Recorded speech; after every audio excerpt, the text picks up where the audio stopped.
On va prendre maintenant la direction du Proche-Orient pour retrouver là-bas notre correspondant et néanmoins ami, Franck Genozo, avec Franck ce matin.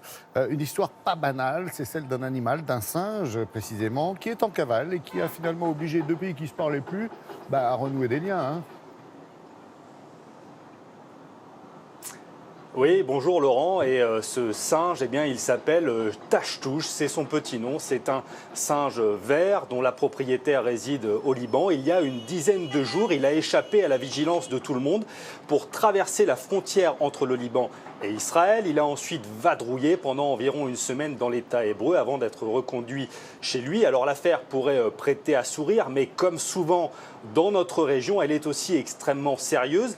Tellement sérieuse, tenez-vous bien, qu'il a fallu l'intervention de l'Organisation des Nations Unies pour le reconduire au Liban. On vous explique tout ça ce matin dans ce sujet préparé avec Jonah Messina.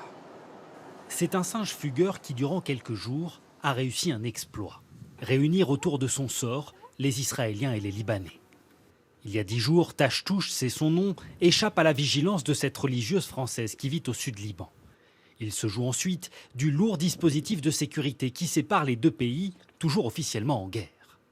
Avant de tenir en haleine les habitants, aperçus à de nombreuses reprises côté israélien, comme ici dans une grange, sur les grilles d'une école ou encore sur le balcon de ces maisons.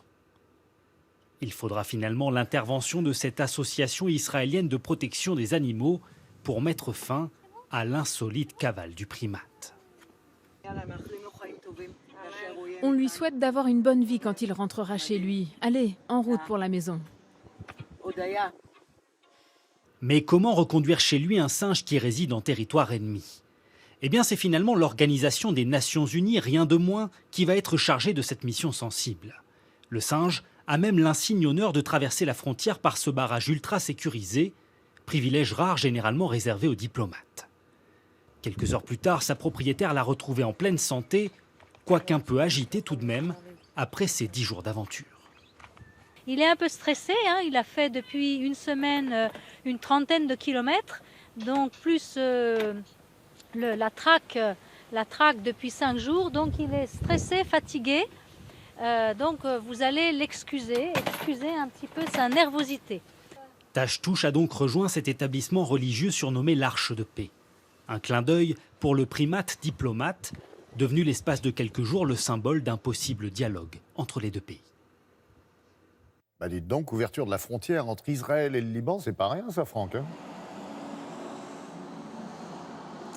Non, ce n'est pas rien et vous l'avez compris, c'est même rarissime puisque ce passage frontière est traditionnellement fermé et il n'ouvre généralement que pour une poignée de diplomates de l'Organisation des Nations Unies ou encore les troupes de la FINUL, l'opération de maintien de la paix au sud Liban. Alors cela a fait dire hier devant les journalistes à la propriétaire du singe, cette religieuse française, qu'il était un émissaire de la paix, que c'était une prophétie et que ce passage frontière réouvrirait donc ses portes très bientôt. Alors je préfère vous prévenir, Laurent, le singe Tachtouche ne va pas ramener à lui seul la paix au Proche-Orient, mais dans une région où on guette toujours les éclaircies, les petits signes positifs, eh bien on peut dire que le primate diplomate a déjà réussi son coup, mettre tout le monde d'accord pour réussir à rentrer chez lui. Et finalement, Laurent, eh bien c'est déjà un bon début.